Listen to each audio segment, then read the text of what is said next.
This is beyond the business and what really matters.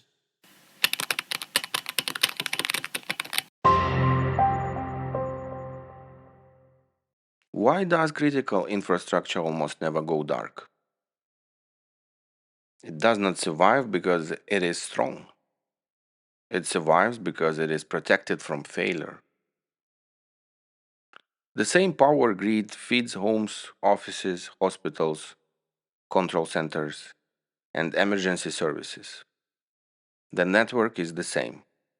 What changes is what is built around certain places, like battery rooms, emergency generators, extra transformers, entire layers of equipment designed to take over the moment the grid hesitates.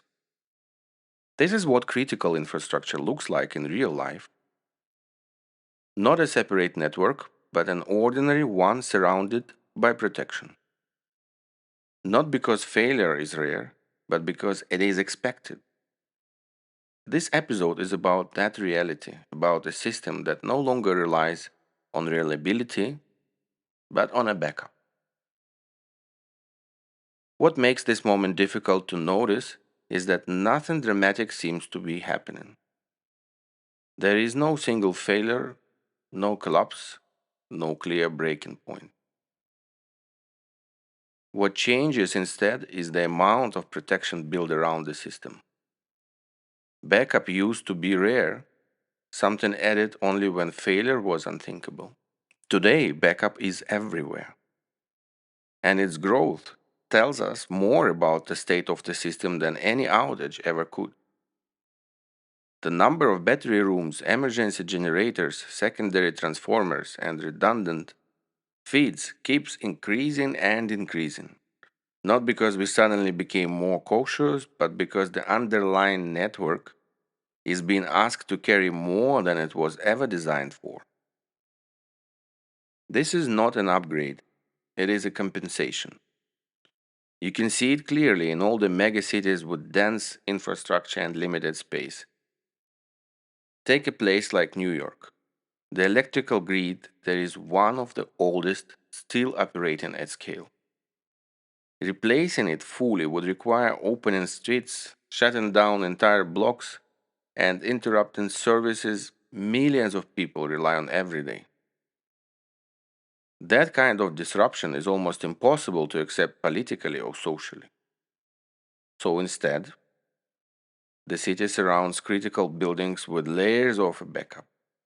Battery rooms in basements, diesel generators on rooftops, redundant connections feeding the same load.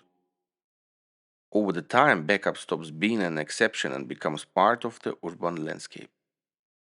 The grid stays old, the protection grows around it. London. London shows a similar pattern, shaped by history rather than size.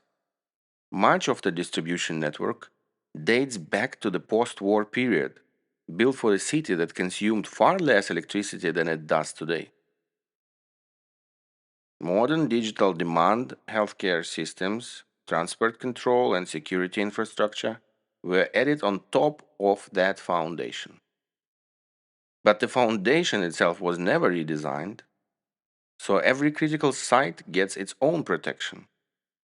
Battery backed systems, emergency power, multiple layers that exist not because the grid is unreliable in dramatic sense, but because it cannot be trusted to handle peaks, stress, and modern load patterns without help. Backup becomes the price of continuity. And then there are cities like Tokyo, often described as having one of the most reliable power systems in the world.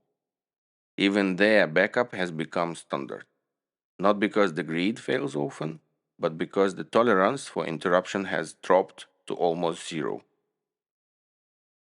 Hospitals and transport systems, data and control centers are all surrounded by layers of redundancy. Battery rooms breach every transition. Generators stand ready even when outages are rare. So the logic is no longer about probability, it is about consequence. When interruption is unacceptable, backup becomes permanent.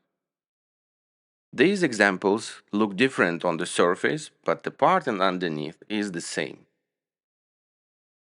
The grid does not become younger, the architecture does not fundamentally change.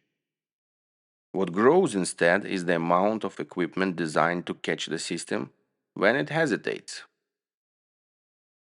That growth is not neutral. Every additional layer of backup is a signal that the system underneath is operating closer to its limits. Backup is no longer there for extraordinary situations. It is there because overloads, peaks, and stress are now expected parts of normal operation. This is why the rise of backup matters, not because batteries or generations are bad. They are necessary, they save lives, they keep cities running. But when their number keeps increasing year after year, they stop being a sign of resilience and start becoming a sign of structural fatigue. A healthy system does not need to be constantly held up. A system under strain does. And the more we rely on a backup to hold it together, the harder it becomes to imagine a future without it. The growth of a backup does not stop at equipment, it continues quietly every day in money and maintenance. Backup systems don't just exist, they have to be kept alive. Battery rooms are permanently charged, generators are tested, serviced, fueled, and replaced. Control systems are monitored. Cooling runs even when nothing happens. Standby is not neutral, standby is work. The more backup you add, the more of the system's energy is spent on keeping the backup itself ready.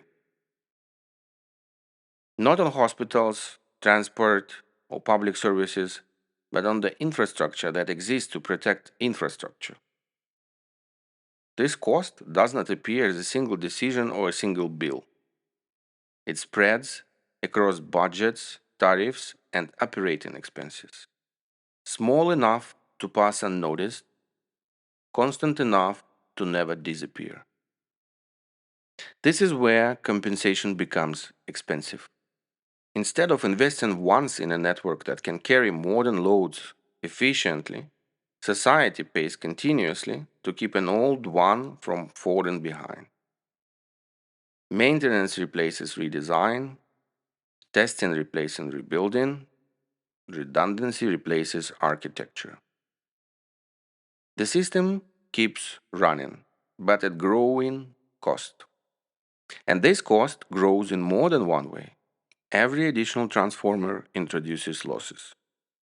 Every battery room consumes energy just to stay ready.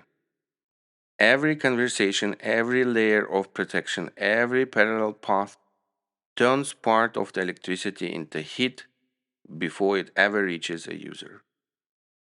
These losses are not failures, they are expected.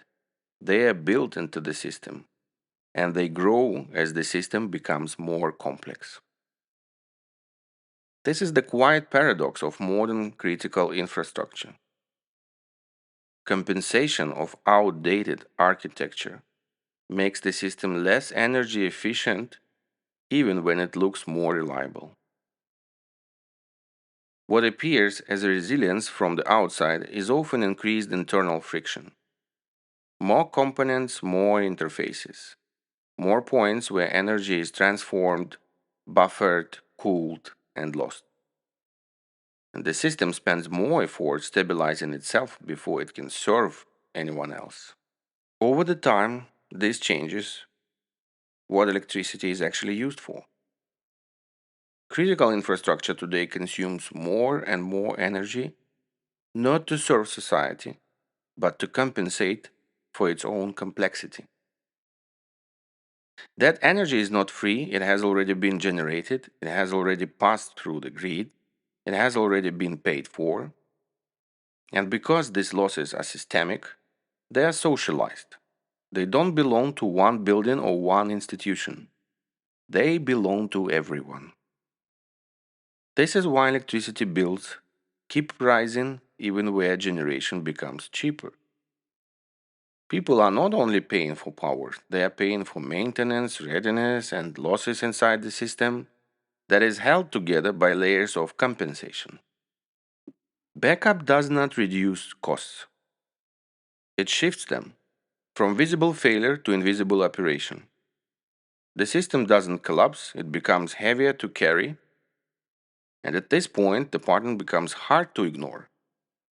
An aging system cannot carry modern loads efficiently, so backup is added to help it cope. That backup requires energy, maintenance, and constant readiness, which increases losses, complexity, and operating costs. Those costs are socialized through tariffs and budgets, and instead of freeing resources for redesign, they lock the system deeper into compensation. This is the loop. The more we protect the system from failure, the more energy it spends protecting itself. The more complex it becomes, the harder it's to simplify. The harder it is to simplify, the more backup it needs.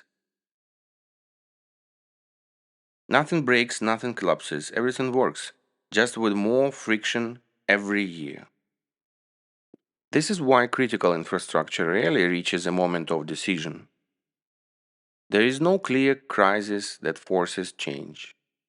Backup absorbs the pressure, redundancy delays the signal, maintenance smooths over the symptoms. And the system survives long enough for the question of redesign to be postponed again and again. From the outside, this looks like resilience. From the inside, it is fatigue. Energy is no longer flowing mainly towards social function. More of it is diverted inward into buffers, transitions, cooling, testing, and standby. And electricity moves through the system, but increasing share never reaches society at all. It is spent keeping the system upright. This is the final blind spot. We assume that reliability means efficiency, but in a system held together by compensation, reliability often comes at the cost of efficiency. The infrastructure looks safer while quietly becoming heavier, slower, and more expensive to operate. And because this process is gradual, it feels natural. Backup becomes normal, losses become technical, rising costs become unavoidable. The system does not fail, it endures. And endurance over the time becomes the most expensive mode of operation. When we talk about critical infrastructure, we usually talk about reliability, about resilience, about making sure things stay on. But what we rarely talk about is the cost of staying on this way. Backup was never meant to be a permanent architecture. It was meant to buy time, to bridge a failure, to cover a rare moment when something went wrong. Today, it does much more than that. It compensates for systems that were never redesigned for the world they now serve. It absorbs overload, it hides fatigue, it keeps everything running just well enough for change to be delayed. Nothing here is accidental, nothing here is irrational. This is how large systems survive when stopping is harder than continuing. But survival is not the same as efficiency, and endurance is not the same as progress. As backup grows, complexity grows with it. Losses grow, costs grow. And the distance between what the system does and what society thinks it does quietly widens. So critical infrastructure today does not fail loudly. It works silently and growing internal cost. This episode was not about generators or battery rooms. It was about a system that has learned to live in compensation mode. A system that feels stable from the outside while slowly becoming heavier on the inside. This was Beyond the Business, and see you at the next episode.